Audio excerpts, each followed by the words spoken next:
Olá, estudantes! Sou a professora Luana Jensen de Língua Portuguesa. Ei, bonitos, bora revisar os assuntos que estudamos para fazermos uma boa prova? Hoje a aula vai ser diferente. Só vamos resolver questões sobre vários assuntos que já vimos em aulas anteriores. Preparados para essa viagem? Então, vamos estudar? A primeira questão diz o seguinte: leia o texto e responda a questão. Aquarela.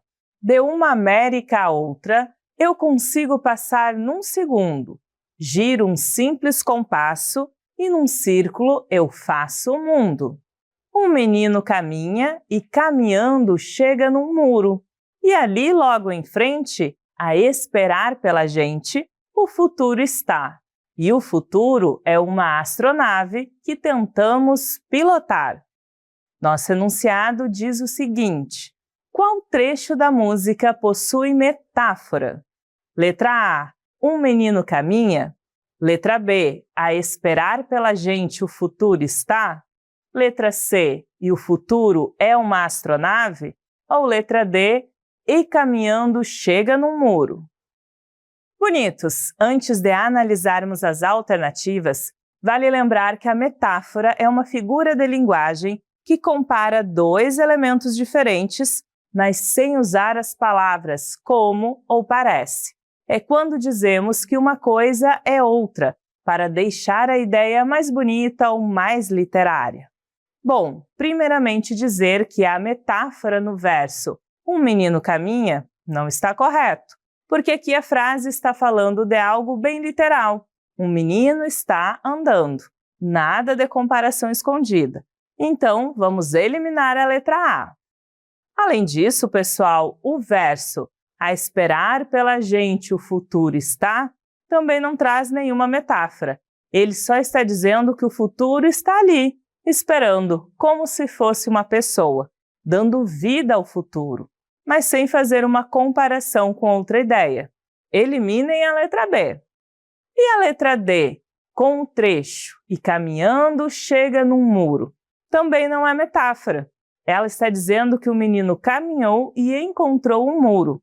E pode até ser simbólico, mas está sendo usado de forma direta, objetiva. Mais uma para conta. Sobrou só uma opção. No verso "e o futuro é uma astronave", tudo muda de figura, bonitos. Aqui sim temos uma metáfora. O futuro é comparado a uma astronave. É só uma forma criativa de dizer que o futuro pode nos levar para longe, para frente, como se fosse uma viagem. E o mais legal, essa comparação foi feita sem usar as palavras como ou parece. Por isso, sabemos que é uma metáfora de verdade. Por isso, vamos marcar C de carequinha e é a correta. Bora para a próxima, leiam comigo. Leia o texto e responda a questão. Peixe vivo. Como pode o peixe vivo viver fora da água fria?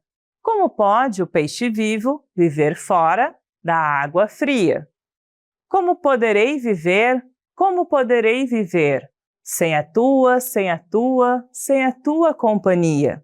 Sem a tua, sem a tua, sem a tua companhia. Nosso enunciado diz o seguinte: a cantiga tem rimas. Letra A, para ser cantada e memorizada.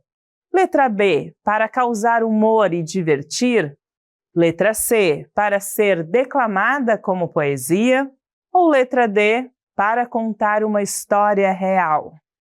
Bonitos, vamos iniciar nossa análise relembrando que a cantiga é um tipo de música com letra curtinha, cheia de repetições e rimas que ajudam a fixar a letra na memória.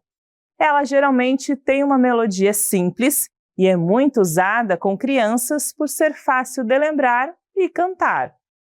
Assim, a letra B diz que a cantiga tem rimas para causar humor e divertir. Olha, a gente até se diverte cantando, é verdade, mas essa cantiga aí fala de sentimento, de querer estar com alguém, como no trecho "sem a tua companhia". Isso tem mais a ver com saudade do que piada ou brincadeira. Então, mesmo sendo uma música leve, o objetivo dela não é fazer rir nem causar humor, e sim expressar um sentimento. Por isso, vamos eliminar a letra B. Além disso, pessoal, podemos até perceber que a cantiga parece uma poesia, porque tem rimas, repetições e um ritmo gostoso.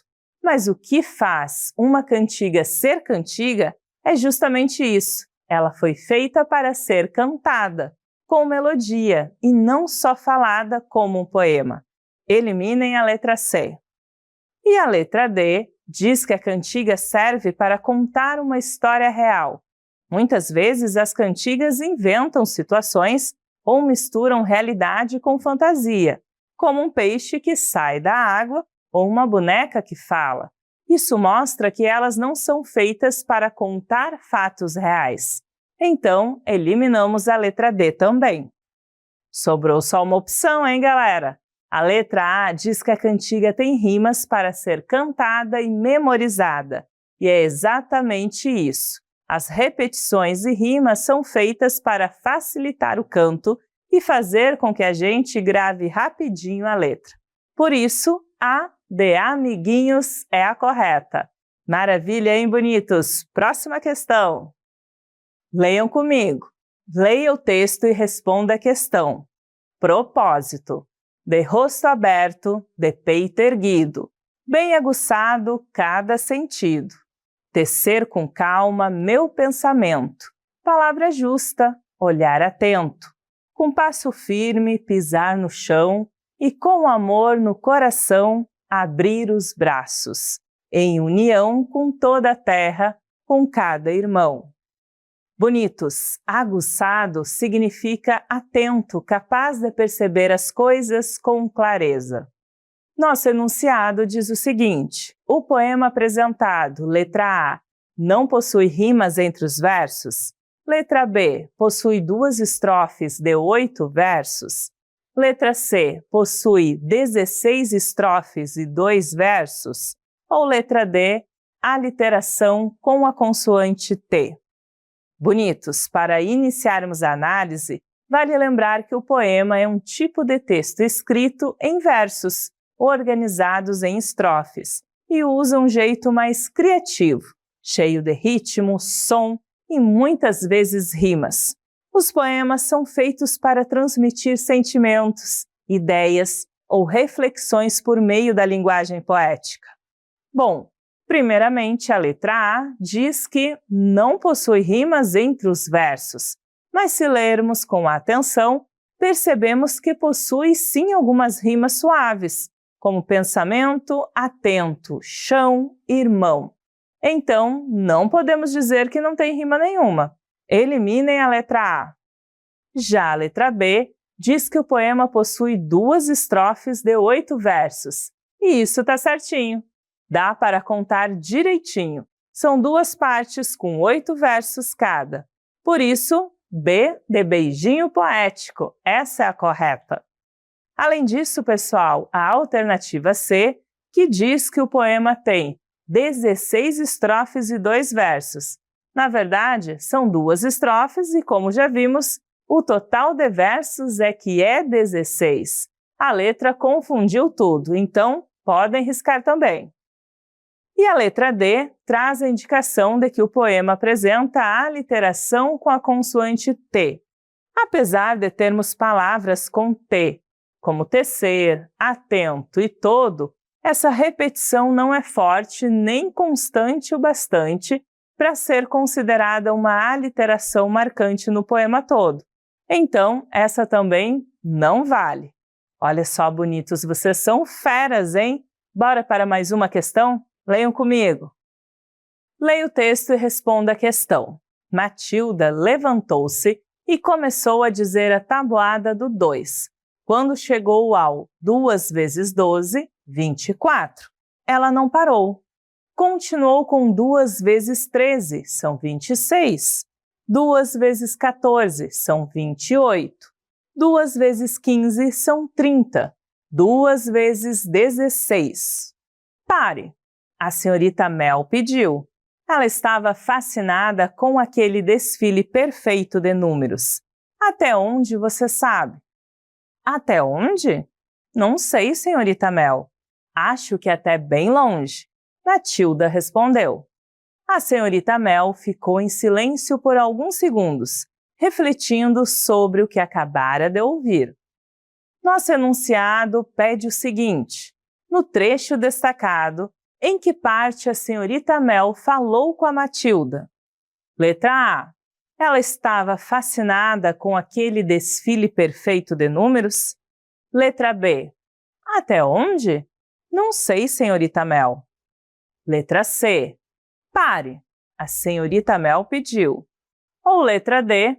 Acho que até bem longe, Matilda respondeu. Bonitos, antes de analisarmos as alternativas, vale lembrar um detalhe bem importante. Como sabemos quem está falando num texto? Uma pista valiosa são os verbos de enunciação, que mostram quando alguém fala, pergunta, responde, comenta, grita, afirma, entre outros. Esses verbos vêm geralmente junto da fala e ajudam a identificar quem disse o quê e como disse. Eles são tipo uma placa de sinalização na estrada do texto, indicando a direção certa para a interpretação. Bom, primeiramente dizer que há verbo de enunciação em ela estava fascinada com aquele desfile não está correto, porque aqui estamos só descrevendo um sentimento da senhorita Mel. Não tem ninguém falando nem expressando uma ideia diretamente com palavras. Então, vamos eliminar a letra A. Além disso, pessoal, a frase até onde? Não sei, senhorita Mel, que aparece na letra B, até mostra uma fala da personagem. Mas cuidado, aqui não tem nenhum verbo indicando fala de personagem. Não aparece um respondeu ou disse, por exemplo. Sabemos que é Matilda falando, mas não por meio de um verbo que indique isso. Então, a letra B também não vale. E a letra D com um trecho? Acho que até bem longe, Matilda respondeu. Até apresenta um verbo que indica fala, que é respondeu. Mas a pergunta quer saber em que parte a senhorita Mel falou com a Matilda. E quem fala aqui é a Matilda, não a professora. Portanto, a letra D também não é a resposta correta. Sobrou só uma opção, hein, galera? Na letra C temos pare, a senhorita Mel pediu.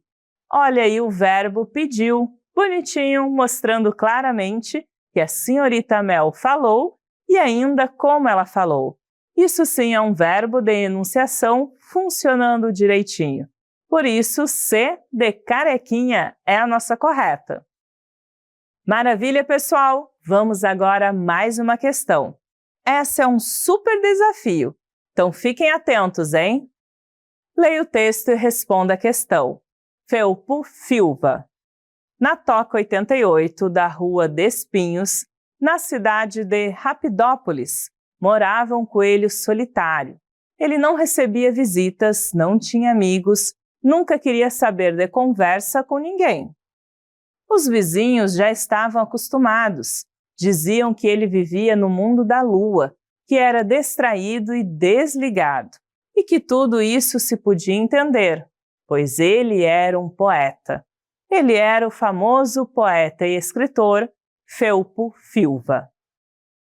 Nosso enunciado diz o seguinte: os vizinhos entendiam o comportamento de Felpo porque letra A. Ele morava sozinho em uma toca? Letra B. Ele era um coelho sem amigos? Letra C. Os coelhos não gostam de conversar? Ou letra D. Os poetas costumam ser distraídos e desligados? Bonitos, antes de analisarmos as alternativas, vale lembrar que mensagem implícita é aquilo que o texto quer dizer sem dizer com todas as palavras. É uma ideia que entendemos lendo nas entrelinhas, interpretando o contexto.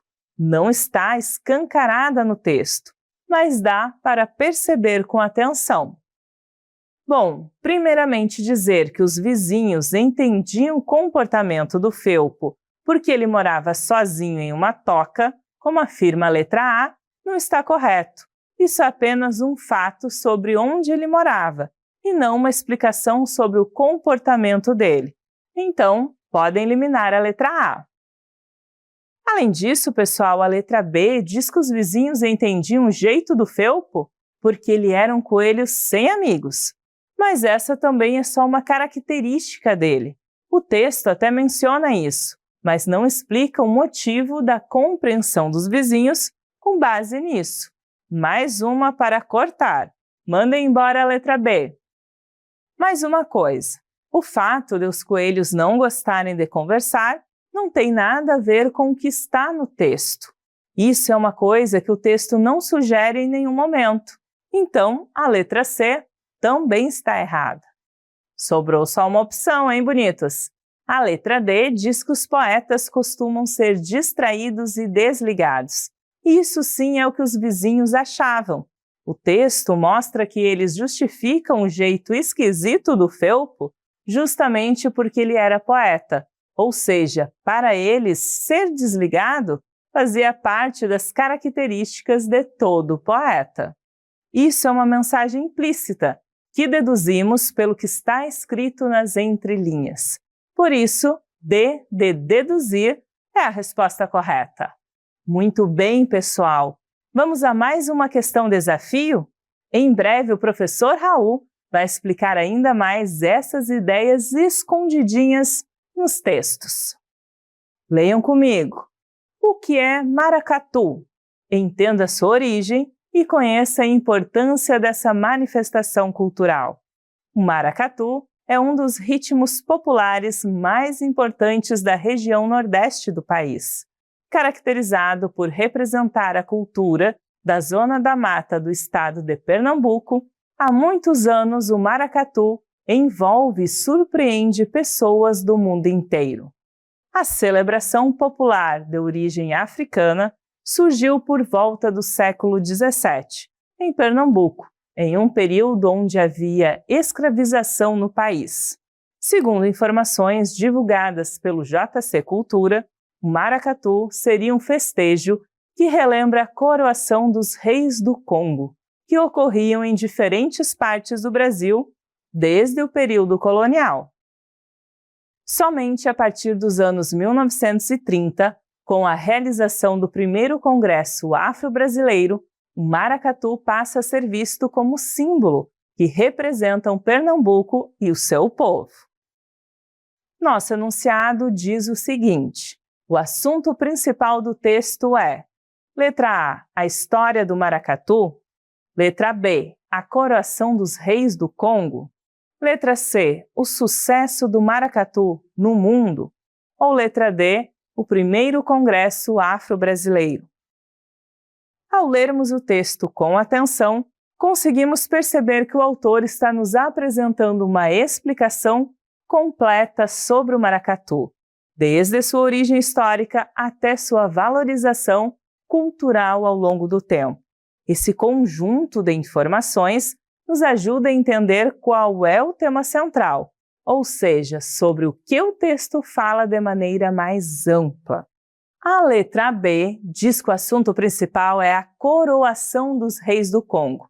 Esse fato é apenas um dos elementos mencionados para explicar a origem do maracatu. Não é o foco principal do texto. Então, vamos eliminar a letra B. Além disso, pessoal, a opção o sucesso do maracatu no mundo, da letra C, até aparece rapidamente quando o texto diz que surpreende pessoas do mundo inteiro. Mas isso não é o foco principal. É só um comentário breve. Eliminem aí a letra C também. E a letra D, que fala sobre o primeiro Congresso Afro-Brasileiro, traz uma informação bem específica, que está apenas no final do texto. É uma parte do conteúdo, mas não resume tudo o que foi apresentado. Mais uma para cortar. Por isso, podemos concluir com segurança que a letra A traz o assunto principal, que é a história do maracatu. Explica o que é o maracatu, onde e quando surgiu, sua ligação com a cultura africana e como passou a ser reconhecido como símbolo de Pernambuco. Por isso, a de amor é a correta. Turma, quanto conhecimento relembramos hoje, hein? Chegamos ao final da nossa primeira parte do aulão, mas não saiam daí, que agora vem o professor Raul reforçar ainda mais os assuntos no Vamos Praticar. Vejo vocês na próxima, bonitos!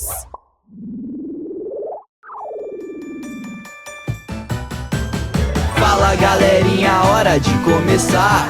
Pimpolhos e pupilos prontos pra brilhar. Bonitos e bonitas, vem participar.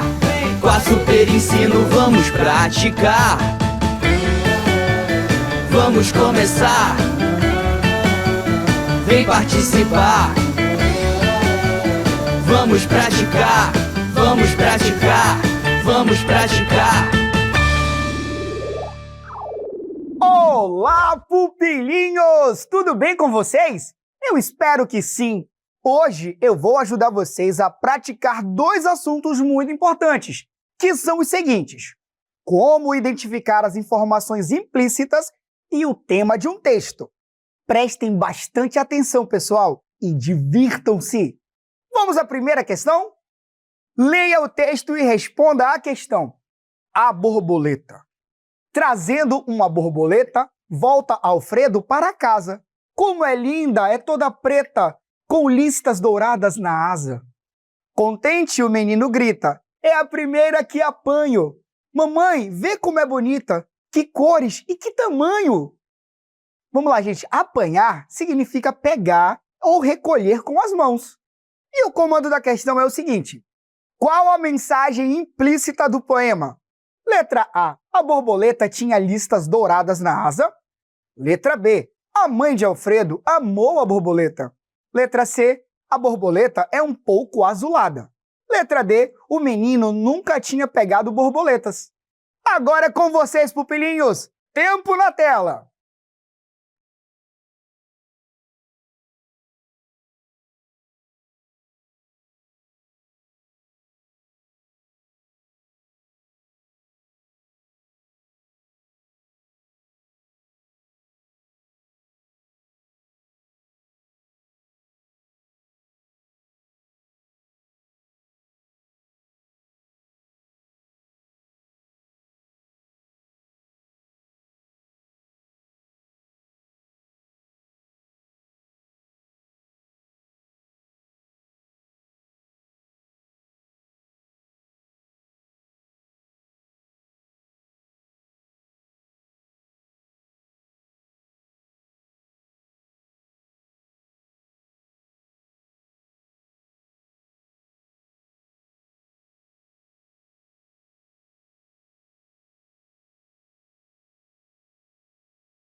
Pupilos, antes de analisarmos as alternativas, vamos conversar sobre o que é uma mensagem implícita. Olha só, quando a gente lê um texto, algumas ideias estão escritas diretamente, bem claras. Chamamos isso de mensagem explícita. Está tudo ali, é só ler e entender. Por exemplo, se eu digo, Pedro foi à padaria, a mensagem está bem clara, explícita. Ou seja, um menino chamado Pedro foi à padaria. Beleza? Agora vejam só. Mas outras vezes o texto não diz tudo com todas as letras. Algumas coisas ficam escondidinhas nas entrelinhas e precisamos pensar um pouco mais, fazer ligações, usar o nosso raciocínio e interpretação para entender.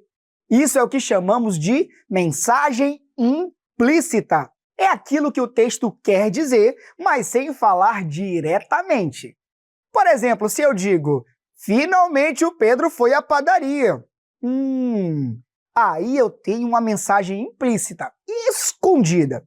Se a pessoa diz finalmente, a mensagem implícita é que Pedro não costuma ir à padaria ou demorou muito para ir. Isso não está claramente escrito no texto, mas conseguimos entender se usarmos a dedução, ou seja, se a gente pensar um pouquinho mais para além do texto. Agora que entendemos isso, vamos analisar as alternativas. Primeiramente, vamos ver a frase "é toda preta com listas douradas na asa". Bom, essa informação está bem clara no texto. Ela traz uma informação explícita, não implícita. Então, vamos eliminá-la. Tá bom, mas e a frase "a mãe de Alfredo amou a borboleta"? Será que é uma informação implícita? Pupilos, o texto não fala nada sobre a reação da mãe.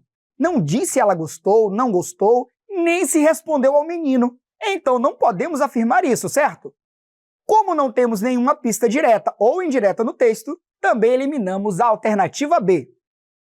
Agora olhem essa aqui. A borboleta é um pouco azulada. Peraí, isso é invenção, viu? Porque o poema não fala nada sobre azul.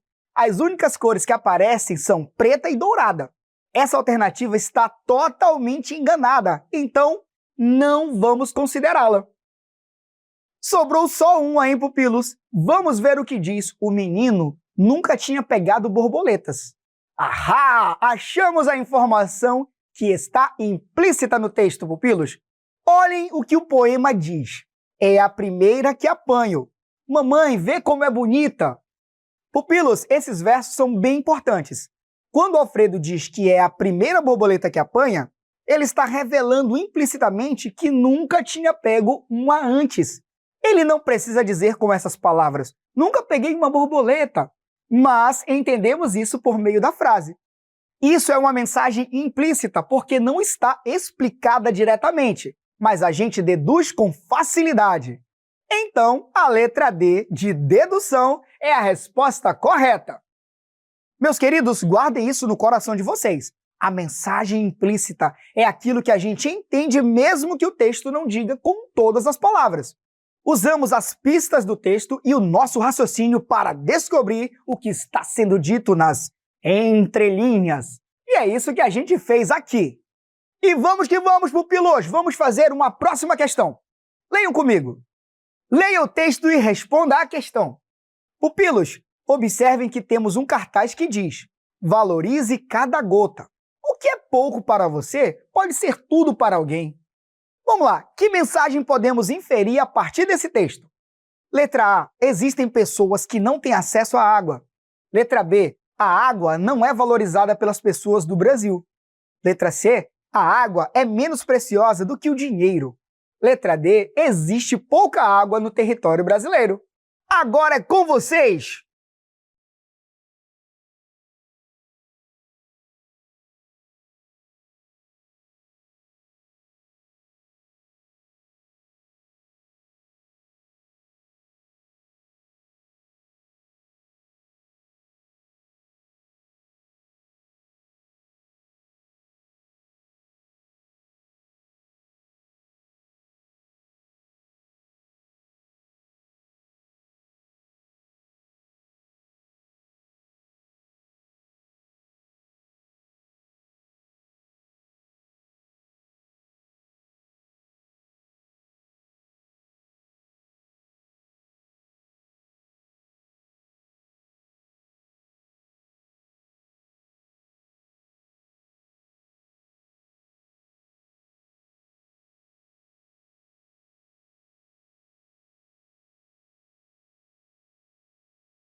Pupilos, vamos analisar juntos as alternativas, lembrando do que conversamos sobre informações implícitas, ou seja, aquelas que não estão ditas de forma direta, mas que podemos perceber ao interpretar o texto com atenção.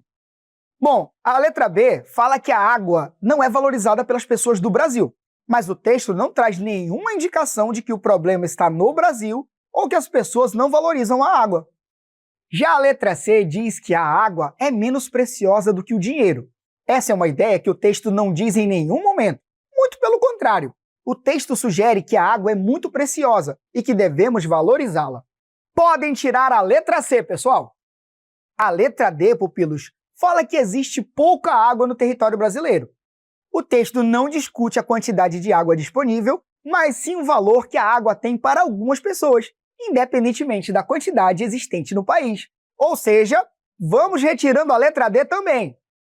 Agora, a letra A mostra uma informação que podemos entender lendo nas entrelinhas. Quando o texto diz "o que parece pouco para você, pode ser tudo para alguém", junto da imagem da gota caindo sobre uma mão estendida, ele nos faz refletir sobre a importância da água para quem não a tem em abundância. E por isso, cada gota de água deve ser valorizada como um bem. Essa é uma informação implícita importante que não está escrita literalmente, mas que conseguimos perceber refletindo sobre a mensagem do texto. Então, pupilos, a resposta correta é a letra A, porque ela representa essa informação implícita que o texto quer que a gente entenda. Há pessoas que precisam muito da água, então devemos cuidar muito bem desse recurso. Agora, leia o texto e responda à questão.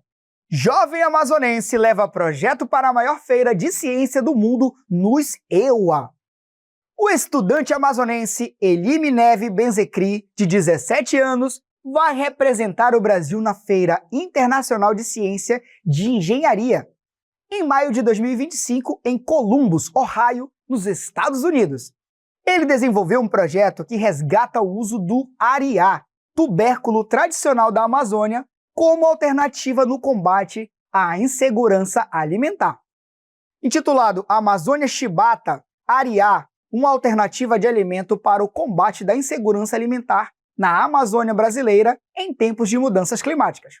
O projeto foi orientado pelas pesquisadoras doutora Noêmia Ishikawa, do Instituto Nacional de Pesquisas da Amazônia, e doutora Ruby Vargas Isla Gordiano. Vamos lá, gente. O que é um tubérculo? Tubérculo é a parte de uma planta que cresce debaixo da terra e guarda alimento para ela, como a batata, por exemplo. Agora, qual o tema do texto acima, gente? Letra A, tubérculo chamado ariá. Letra B, o projeto do jovem amazonense. Letra C, a feira ocorrida no EUA. Letra D, as plantas da Amazônia. Tempo na tela!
Então, pupilos, antes de analisarmos as alternativas, vamos conversar um pouco sobre o que significa o tema de um texto. Bom, o tema é o assunto mais importante que está sendo tratado. É aquele sobre o qual o texto todo gira. Ele aparece desde o comecinho e vai sendo desenvolvido até o fim. Algumas formas de descobrir esse tema é, por exemplo, observar o título e as palavras que mais aparecem no texto. Por exemplo, em um texto chamado A Princesinha Encantada, em que aparecem várias vezes as palavras criança e princesa, podemos chegar à conclusão de que o tema é a infância da princesa. Entenderam, pupilos? Então leiam o texto com atenção e procurem saber qual é a informação principal, aquela que comanda todas as outras informações do texto. Agora que entendemos o que é tema principal, vamos ver por que algumas alternativas não são corretas. Bom, a letra A fala sobre o tubérculo chamado areá. Esse tubérculo aparece no texto, sim, mas é apenas parte do projeto do estudante. O texto não é sobre o areá em si, e sim sobre o que o estudante fez com ele. Por isso, essa alternativa traz só um detalhe, e não o assunto principal. Então descartaremos a letra A. Pupilos, já a letra C fala sobre a feira nos Estados Unidos. Essa feira é mencionada, mas só como o lugar onde o estudante vai apresentar o seu projeto. O texto não fala sobre como é a feira, quem mais participa, nem o que acontece lá. Então, essa alternativa também mostra apenas uma parte pequena da história. Eliminaremos a alternativa C.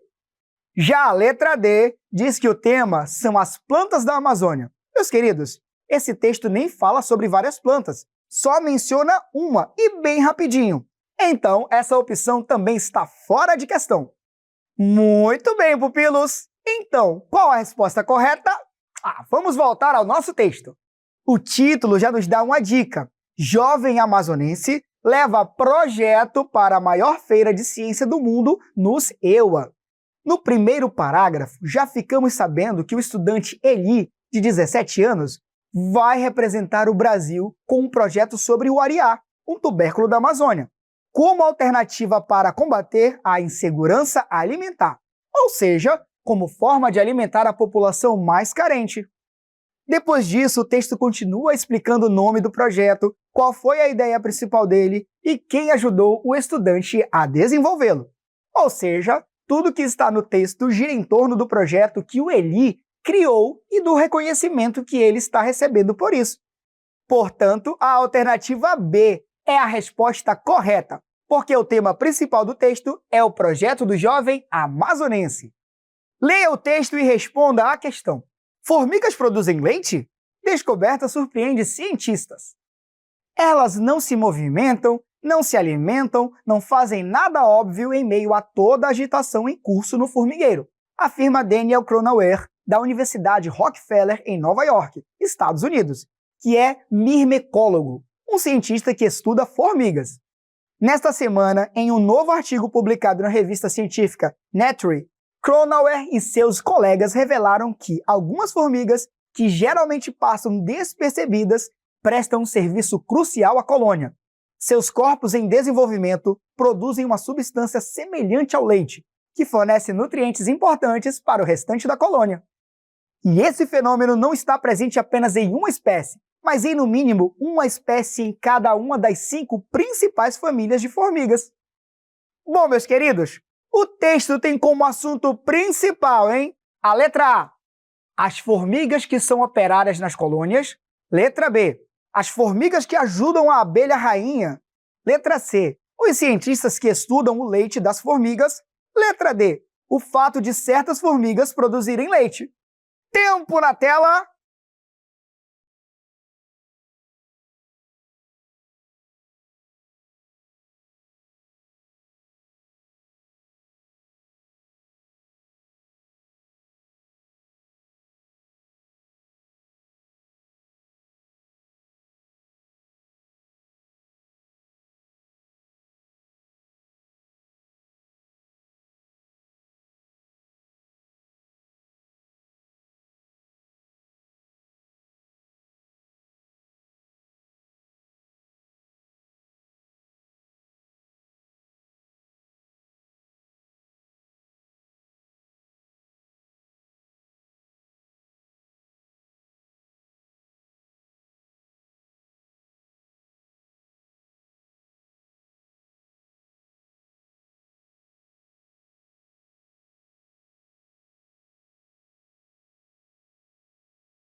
Pupilos, agora que vocês já leram o texto com atenção, vamos analisar juntos as alternativas para entender qual delas apresenta corretamente esse tema.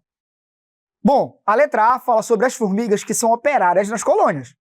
O texto menciona a colônia sim, mas não está focado nas operárias, nem explica o papel delas. Então, essa alternativa está totalmente descartada.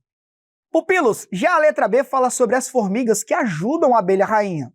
Gente, no texto não há nenhuma menção a abelhas, ou ajuda para abelhas rainhas. Então, essa alternativa vai ser descartada também. Já a letra C diz que o tema são os cientistas que estudam o leite das formigas.